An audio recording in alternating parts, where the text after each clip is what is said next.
Hoo-hoo. Let me see, man. I'm fucking live, bro. I'm fucking live. Whoa.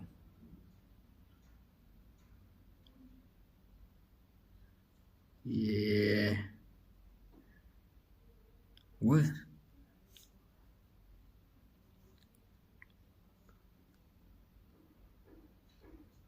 Should be on.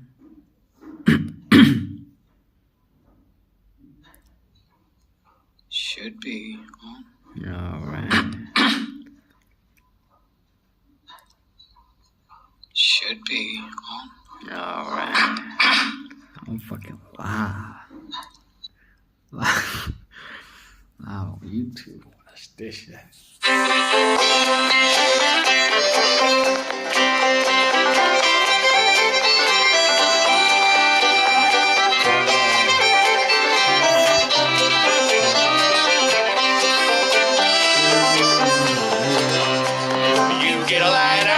Pole, honey. You get a line, I get a pole, babe. You get a line, I get a pole. We'll go down the crawdad hole, honey. Baby mine. Sitting on the bank till my feet got cold, honey. Warm them up now. Sitting on the bank till my feet got cold, babe. Sitting on the bank till my feet got cold. Staring down that crawdad hole, honey. Baby mine. Comes a man with a sack on his back, honey. What's he carrying? Yonder comes a man with a sack on his back, babe. Out hands. Yonder comes a man with a sack on his back, packing all the crawdads he can hack, honey. Baby mine.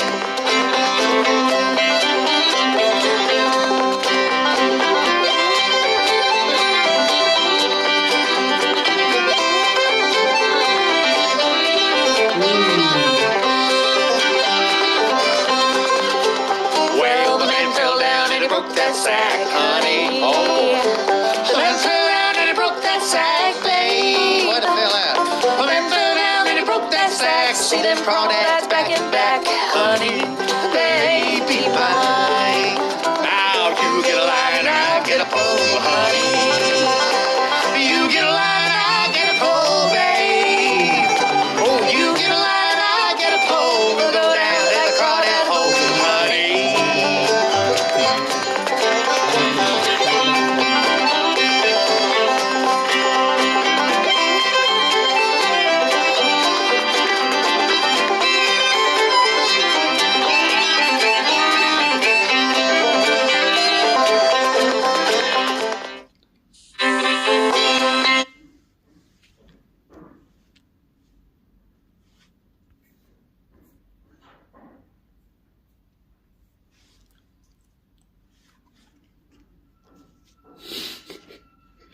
I'm doing some bullshit, bro.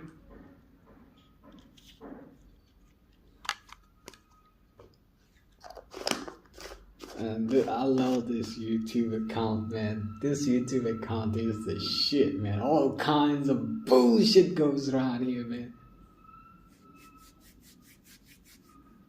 This YouTube account is some shit. I don't even give a damn, man.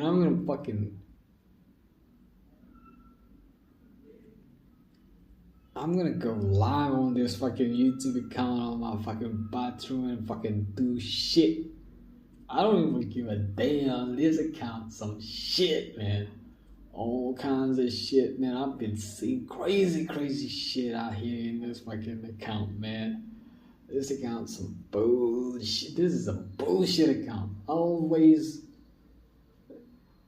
all types of bullshit comes around here, man.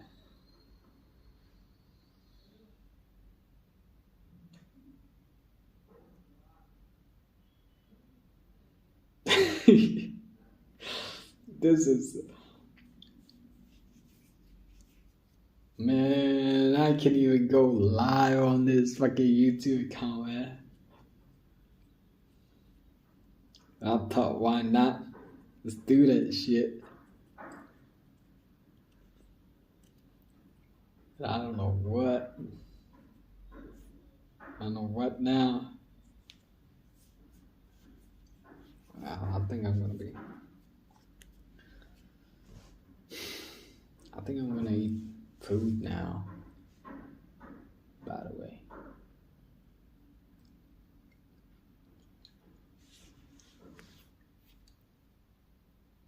Take a pair. 4.1. Man, 4.1. Really? This guy. This is not it, man. What do you mean 4.1? You getting kills? Oh, double time. Assassin Hood, okay.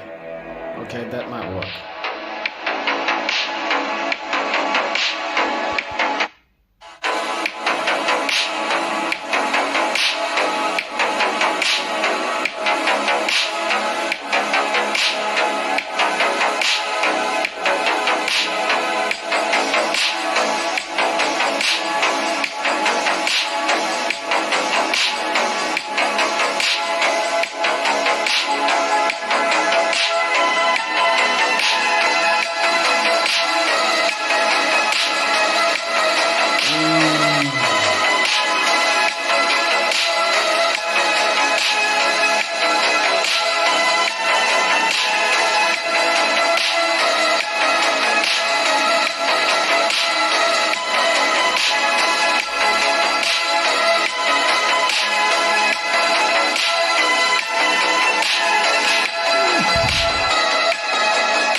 Through the undead. Someone through.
What the fuck is this?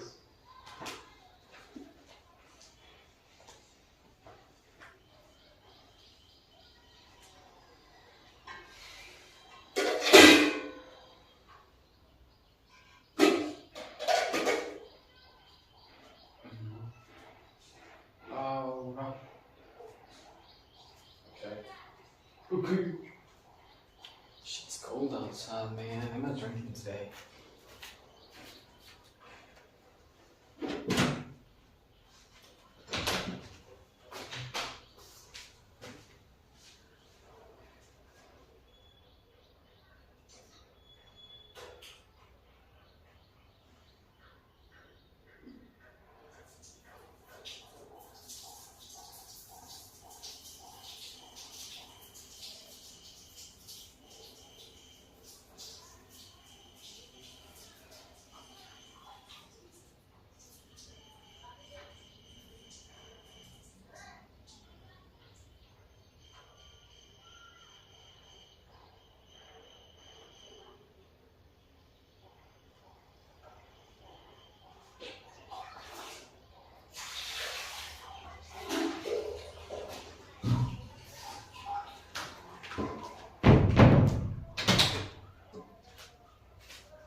This is the most addictive game in 2025. No one can build a perfect shelter. In the game, you are thrown into a harsh post-apocalyptic world where you must build your own refuge, use your environmental advantages to outsmart zombies, and survive as long as possible. Remember, you must fully utilize all your skills to become the last survivor. Now tap the screen to download Dark War Survival and see why it has been rated as the best survival game of 2025.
Shot, build and fight.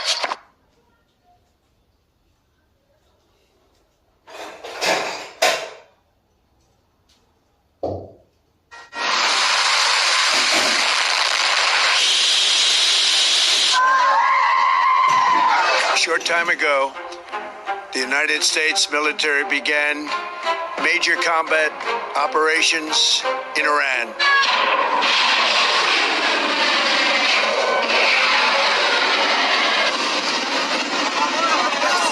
We are facing an act of aggression, and obviously we have every right to defend ourselves.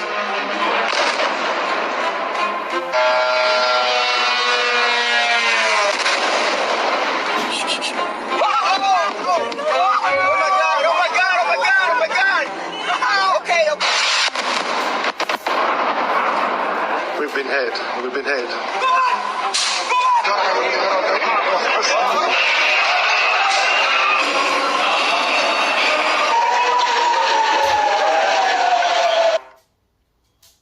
History unfolding in the Middle East. The U.S. and Israel carrying out an unprecedented military operation, crippling Tehran's leadership by taking out Iran's supreme leader, along with dozens of other top officials. The devastating blow to Iran's Islamic regime, a result of one of the largest military operations in the history of modern warfare, with 900 U.S. strikes in just 12 hours, using 2 aircraft carriers, 3 destroyers, and B-2 stealth bombers, and striking at least 500 Iranian targets. We've already seen dozens of U.S. military bases targeted with retaliatory strikes as Iran vows revenge. President Trump urging Iran not to return fire or face, quote, force that has never been seen before. The sentiment for Iranian Americans across the globe, elation, celebrations erupting after the strikes came down, in what could be the best hope for relief from the Islamic regime's reign in decades. We begin this morning with Jennifer Griffin to walk us through this history-making mission. And good morning, Jennifer. It's really quite remarkable when you look at the total package. Griff, very remarkable, but also a complicated picture emerging this morning. The Iranian leadership that did survive, and there are a few leaders that did survive, the president, as well as Ali Larijani, who's very powerful in Iran, have threatened the U.S. and threatened to attack 27 U.S. bases across the Middle East. And we've been seeing a lot of those missiles flying into neighboring countries. A mob also tried to storm the U.S. embassy in Baghdad, and Pakistani security forces used batons to push back an angry crowd threatening the U.S. consulate in Karachi, Pakistan. Both Iraq and Pakistan, of course, have large Shia Muslim populations. And British Defense Secretary John Healey said 2 missiles had been fired towards Cyprus, where the British Army has service members stationed. In Tehran, following the announcement of the Supreme Leader Ayatollah Khamenei, there were spontaneous outbursts of celebration on the one hand, but also some crowds chanting today in downtown Tehran, "Death to America." Not clear if these were spontaneous or organized protests, but you can assume that the remnants of the regime and the IRGC will want to present a united front, suggesting that the regime will survive. The man to watch is Ali Larijani, the head of Iran's Supreme National Security Council. He just gave an interview in which he described the killing of Ali Khamenei as extremely painful, threatening revenge. Quote, "The United States and the Zionists have burned the heart of the Iranian people, and we will burn their hearts." Meantime, Iran managed to fire more than 300 missiles at the UAE, where the U.S. has a military base, at Al-Dhafra, about the same number as it fired toward Israel. Actually, about 100 ballistic missiles were fired toward Israel yesterday, according to the IDF. So this was actually more missiles fired at UAE. Iran has expanded its response, even firing missiles at Oman, which tried to negotiate that last-minute nuclear deal and avoid war. Qatar received about 65 Iranian missiles since yesterday, and Bahrain approximately 35. And explosions have been heard in eastern Riyadh, Saudi Arabia, today.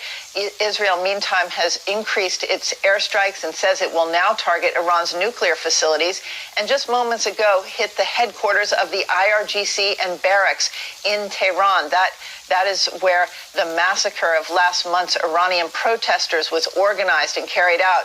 Smoke has been seen rising from near Iran's state broadcasting facility in Tehran.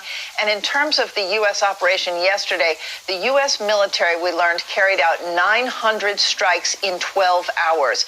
10 to 15 senior leaders of the Iranian government and military were killed in that Israeli strike on Ali Khamenei's compound. Multiple sources tell me that the start of the operation, the joint operation, had to be moved up based on intelligence and this target of opportunity, a meeting at Khamenei's compound. Quote, there was a deliberate decision to accelerate the timeline.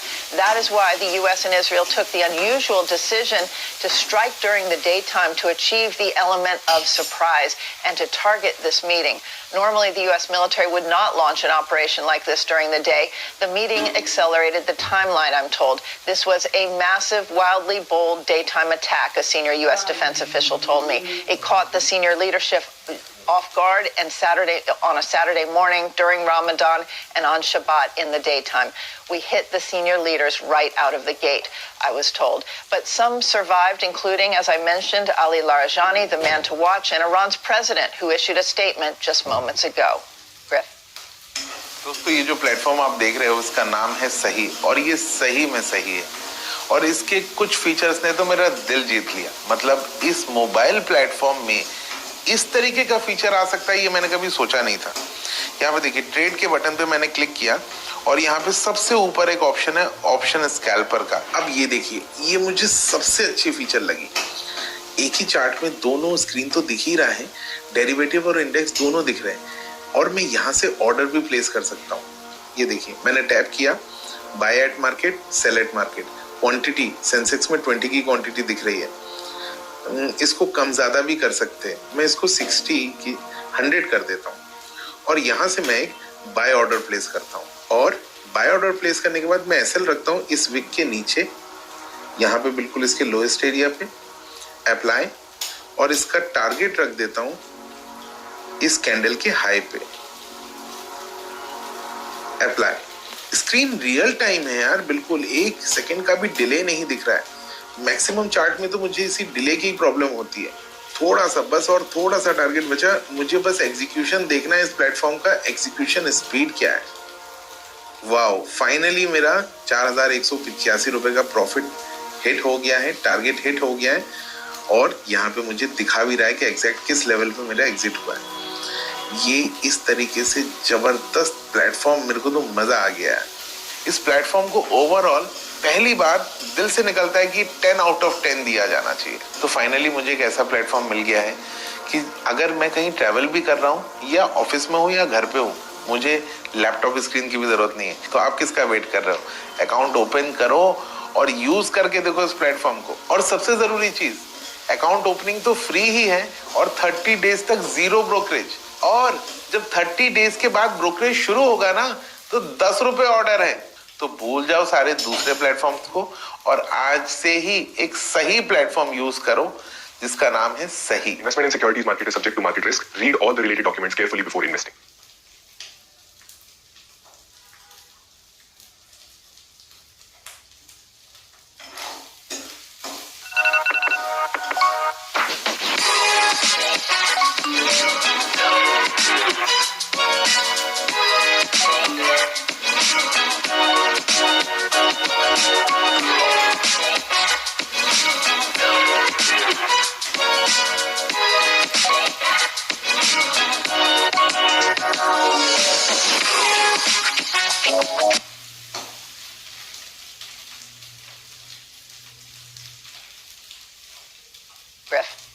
Yeah, and Jennifer, you mentioned what we're watching, what Larijani will do now. And, you know, I think we've focused so much on the IRGC, but would Larijani possibly try and go after or try to activate the Basij? People haven't talked much about the Basij, and it's important to understand that is a strong militia that could be sympathetic to the IRGC within Iran. Absolutely. The Basij are like the internal police, this state police that are really very vicious and were responsible for a lot of the killing of those 32,000 protesters who were killed in December and January in Iran. The Basij are still a factor. Remember, we've talked about this in the past, but in the early days of the Iraq War, a lot of those security forces just took off their uniforms and floated away and then reorganized and came back and began carrying out terror attacks. Now, the difference this time is the U.S. will not be occupying Iran. They don't have ground forces that are going in, so there won't be any targets inside Iran. But those Basij and the paranoia that's been created over decades of theocracy and state control and authoritarianism in Iran is going to it may be one of the reasons you're not seeing people come out quite in the large numbers that you might expect after such strikes on their behalf.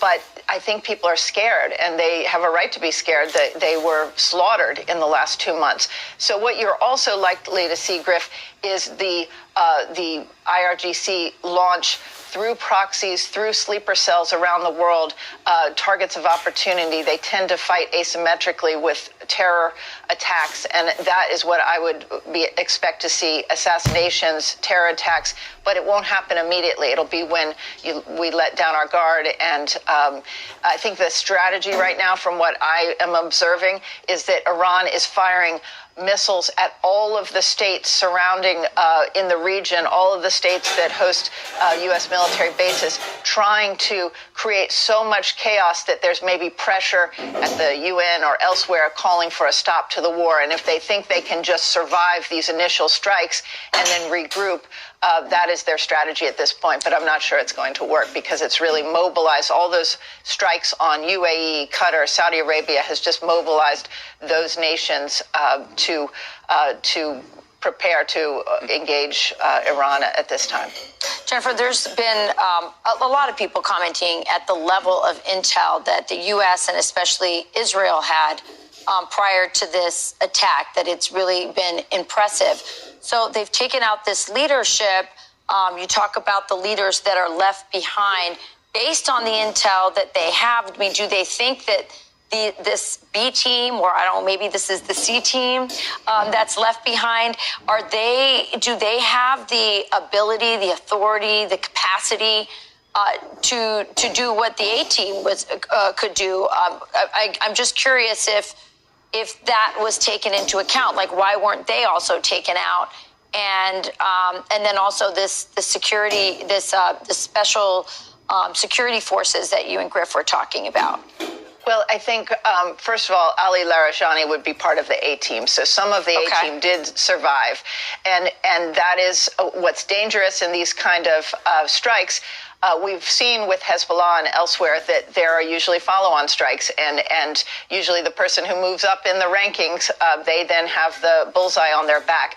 Obviously, the U.S. and Israel have excellent intelligence. This could not have been carried out without human intelligence on the ground. They've been mapping these sites that they targeted for months, if not years. But in terms of the human intelligence that would have led to knowing that a meeting was taking place of 10 to 15 top leaders, I mean, you can't underestimate the impact, and also the impact of killing Ali Khamenei, who is the spiritual leader.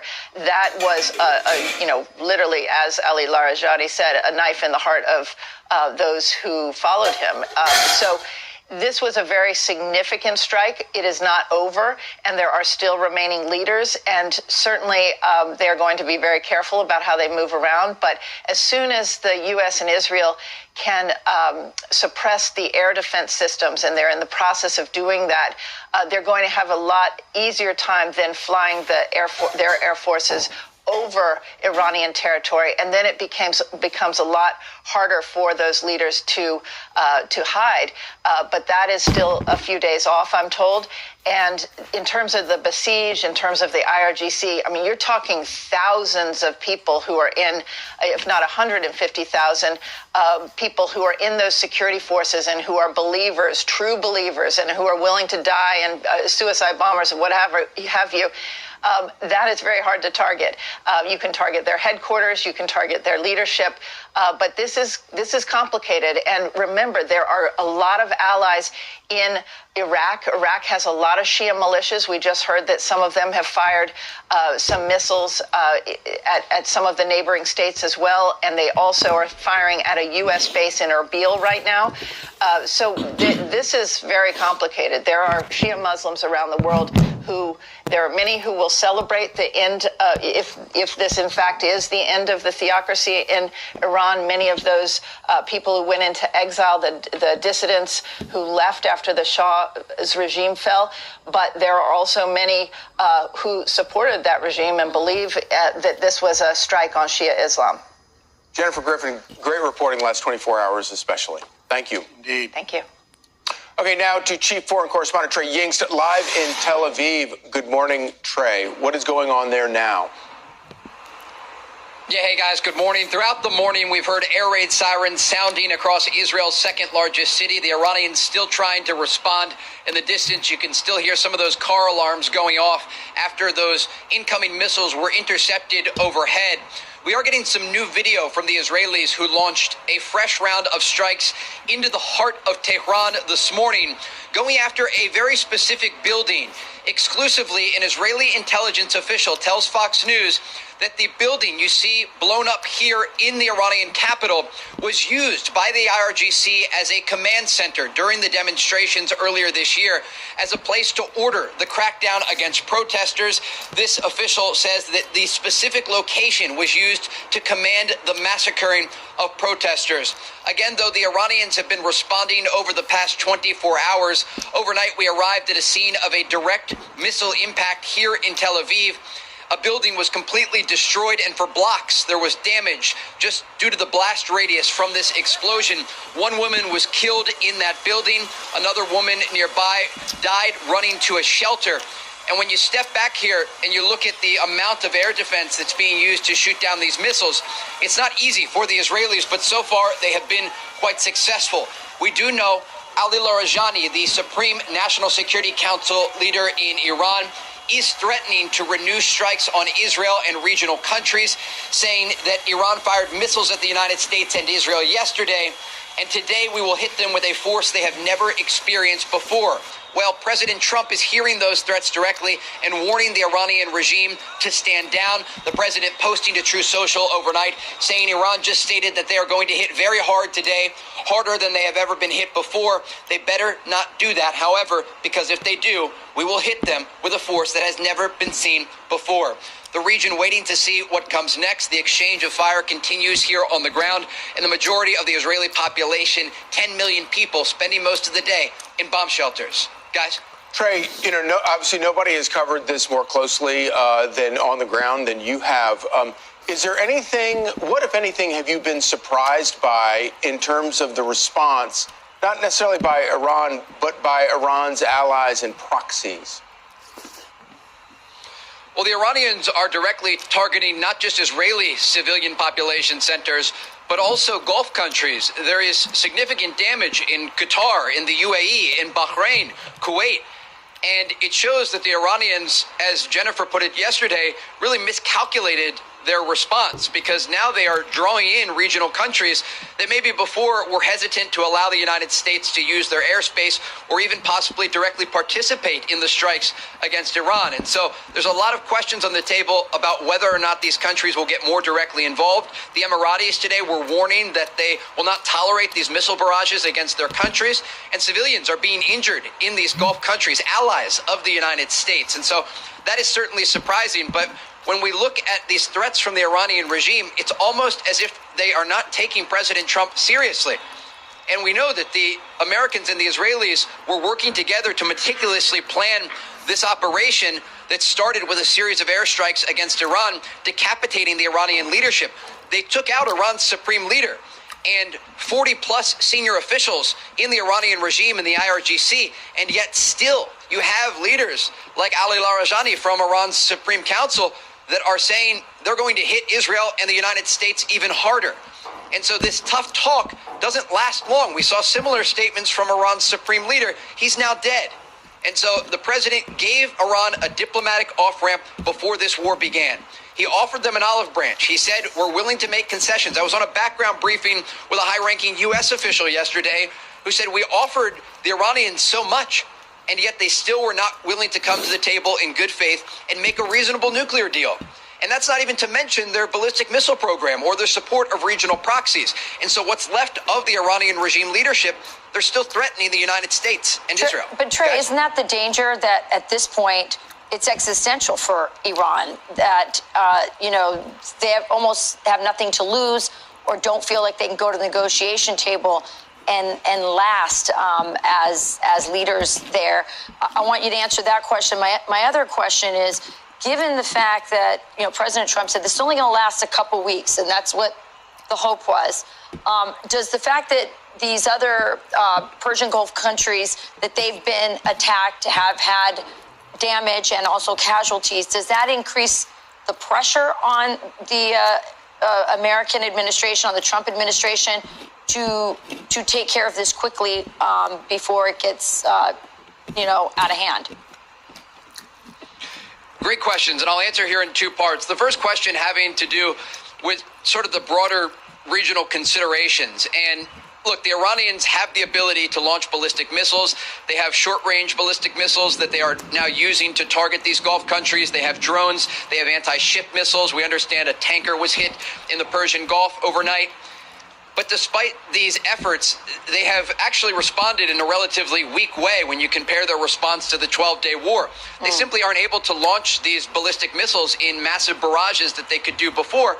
And that is largely in part because the United States and Israel have worked together using their intelligence agencies to monitor the coast of Iran. They've had drones flying back and forth, watching to see if these ballistic missile launchers were going to pop out from underground positions, and then they're hammering them with airstrikes. And so the Iranians are getting off what they can, but they can't sustain this for weeks. This is a matter of days before, first of all, there's air superiority over the entire country of Iran for the United States and Israel.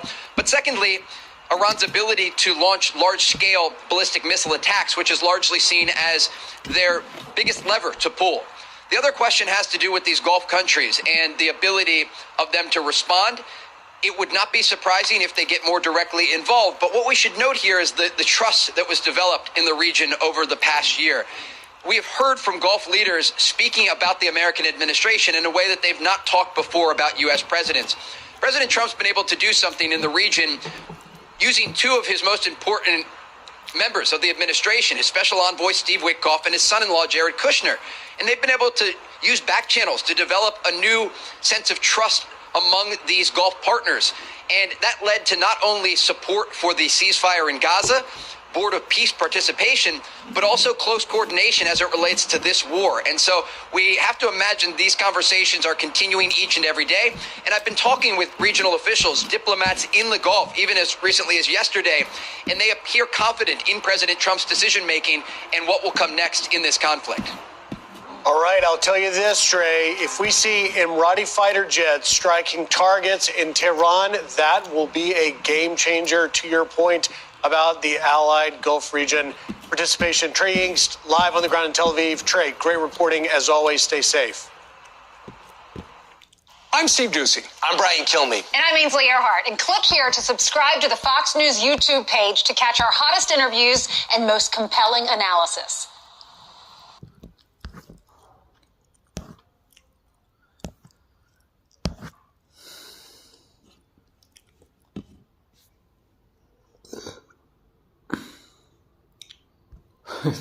What? I'm Peggy, a pilot, and my airship crashed at sea. There's no direction. His Excellency, Prime Minister Benjamin Netanyahu, His Excellency Mr. Amir Ohana, Speaker of the Knesset, His Excellency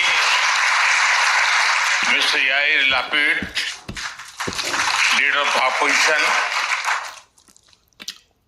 Honorable members of the Knesset, my dear sisters and brothers, Shalom.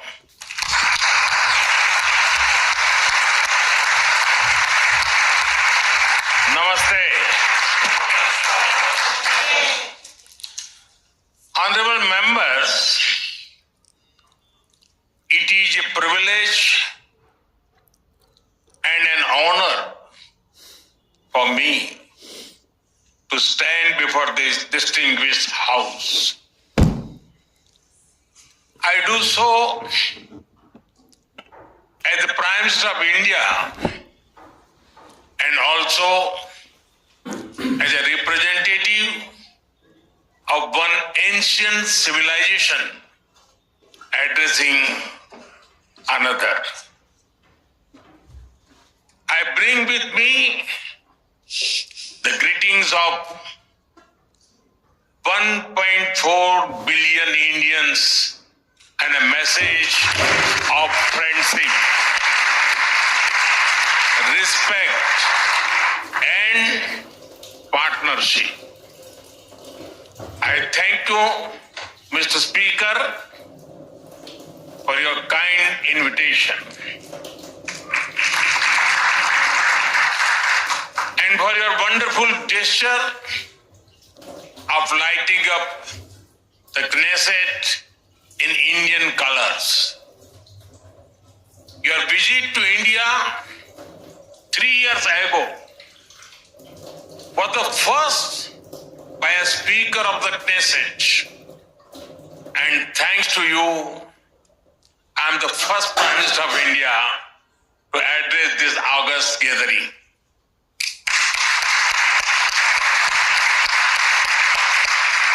Nine years ago, I had the good fortune to be the first Prime Minister of India to visit Israel.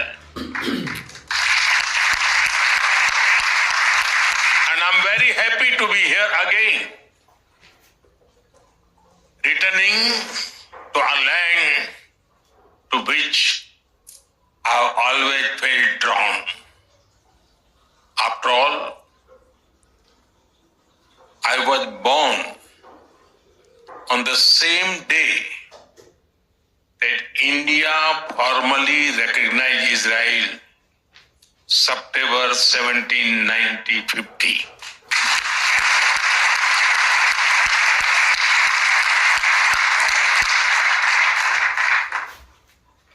Honorable members, I also carry with me the deepest condolences of the people of India for every life lost and for every family whose world was shattered in the barbaric terrorist attack by Hamas on October 7. We feel your pain. We share your grief. India stands with Israel firmly, with full conviction in this moment and beyond.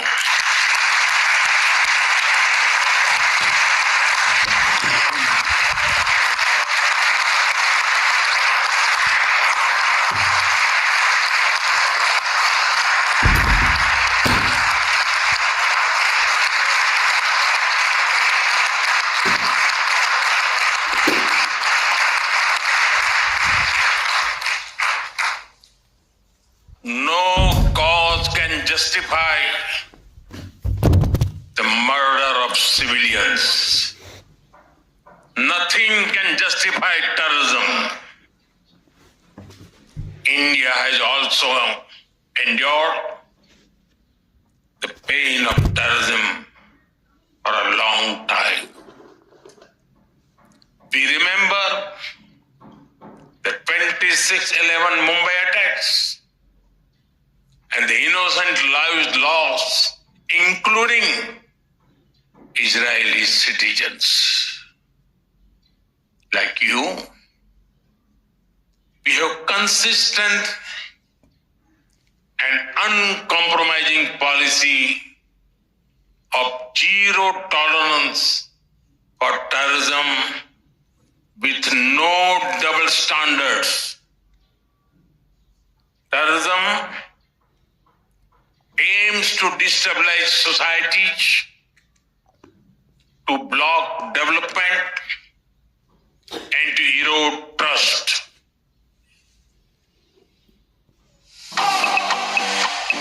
Fucking stupid man.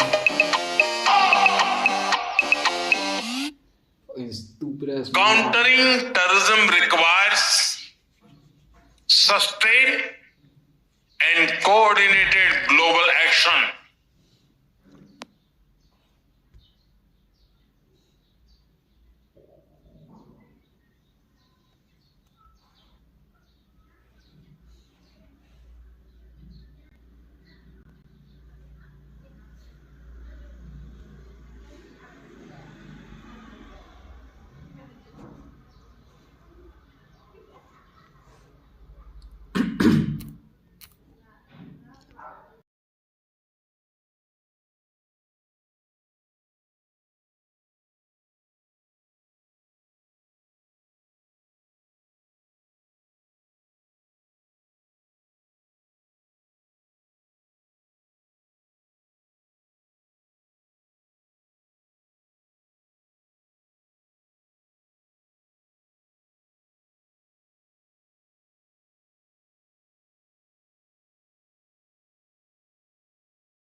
Again.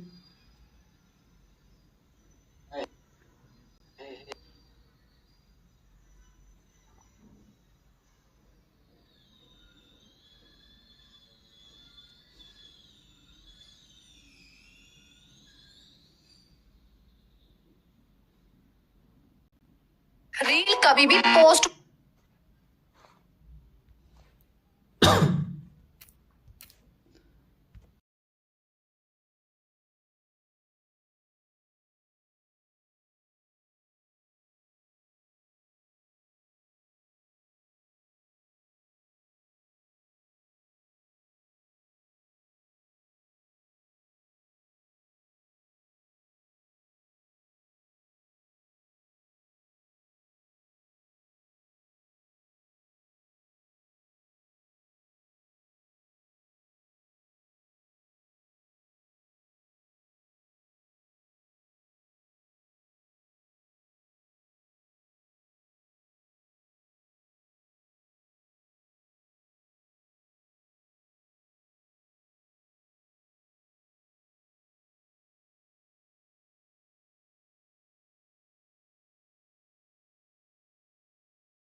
Reel कभी भी post मत करना अगर ये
कभी भी post मत करना अगर ये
And here it is.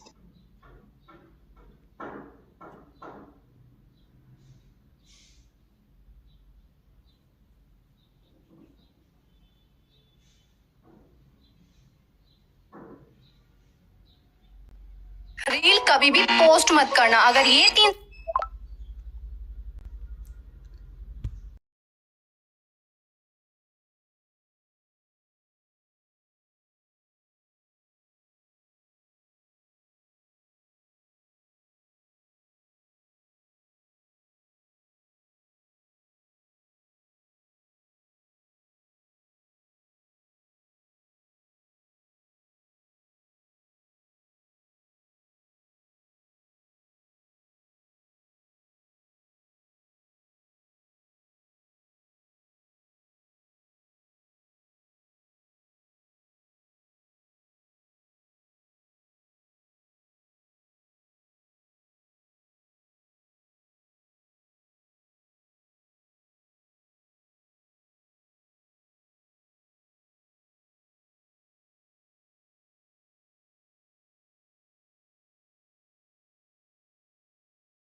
3Alright.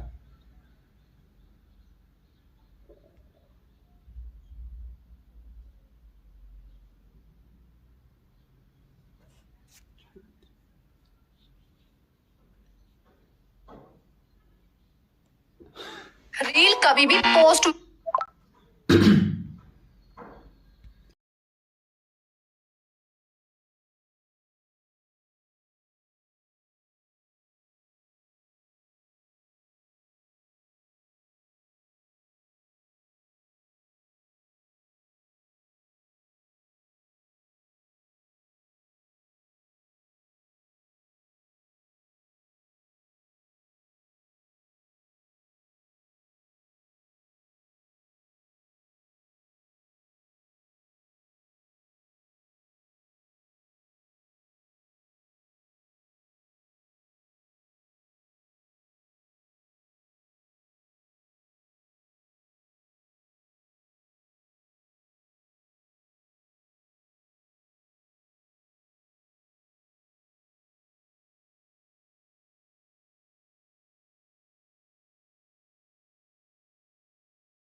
Alright.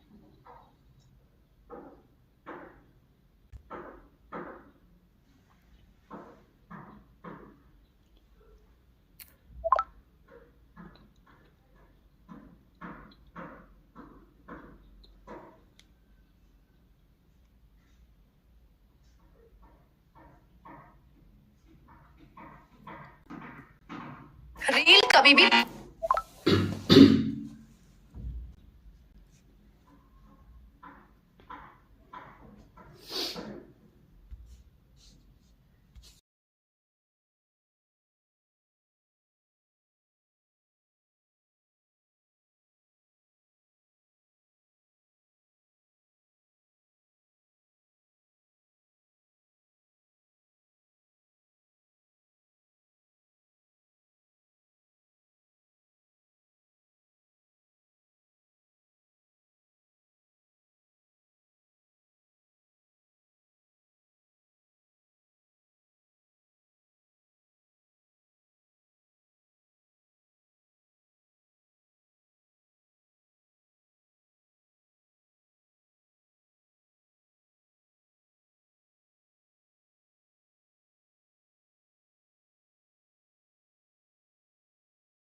now.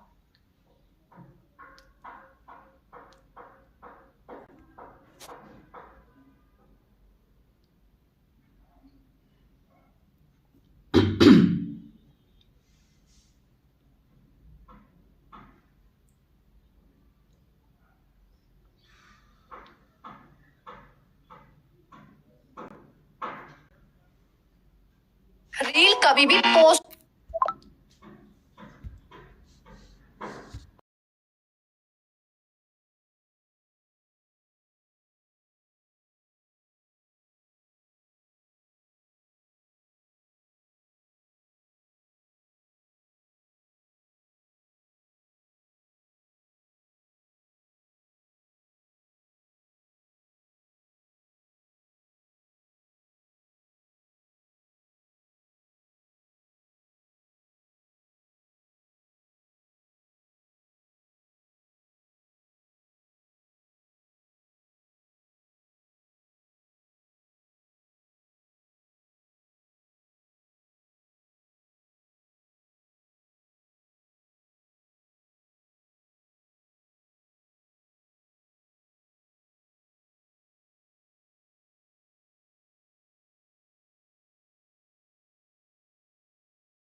And guess what, Modi? You think the fucking dealings with the fucking Israeli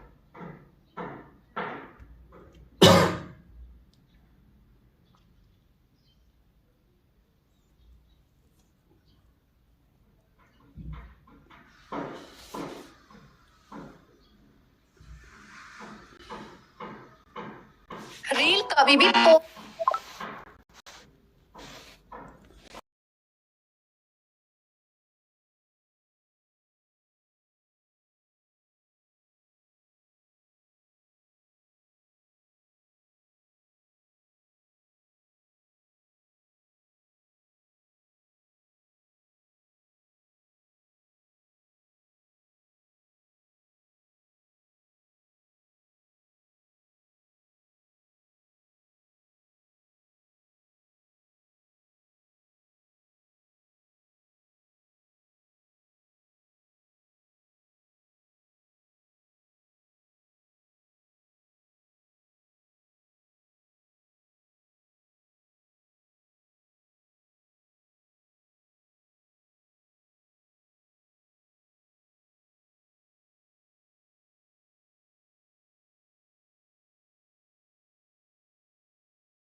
Yeah, Modi.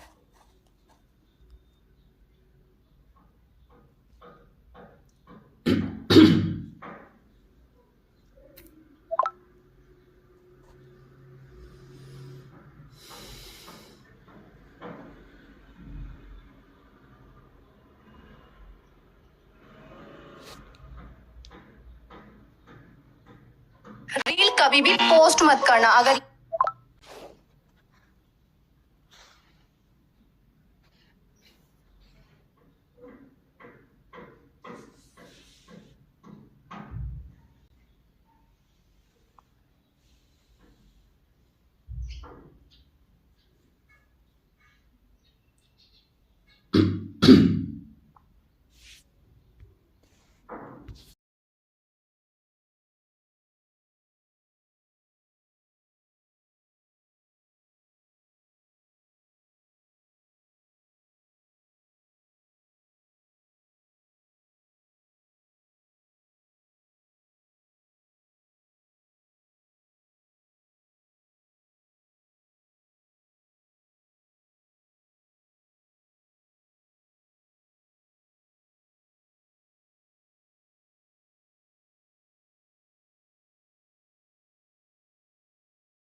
कभी भी पोस्ट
रील कभी भी post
The guy who do the fucking tariff.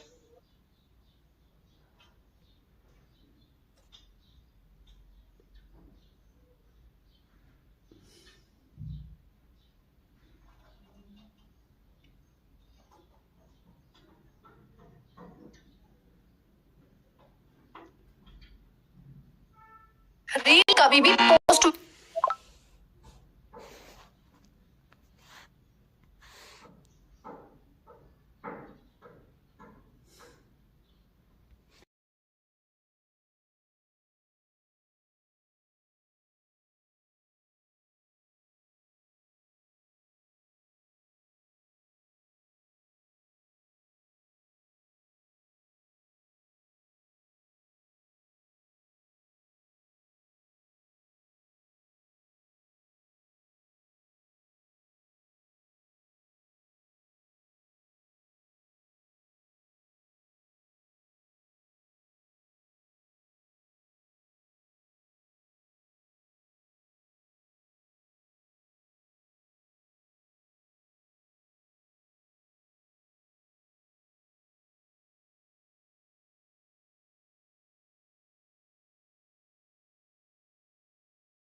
Guess what?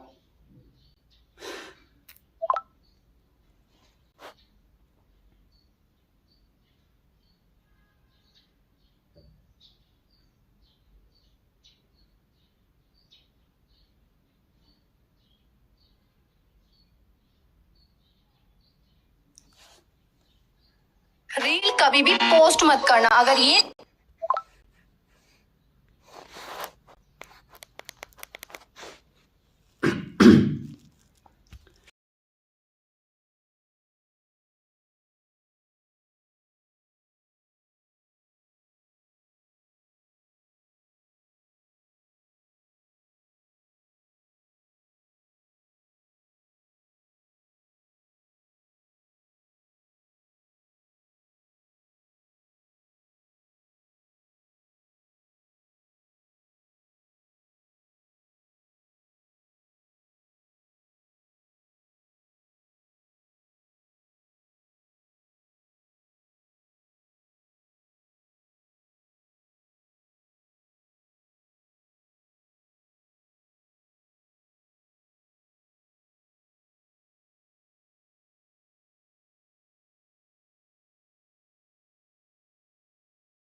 मत करना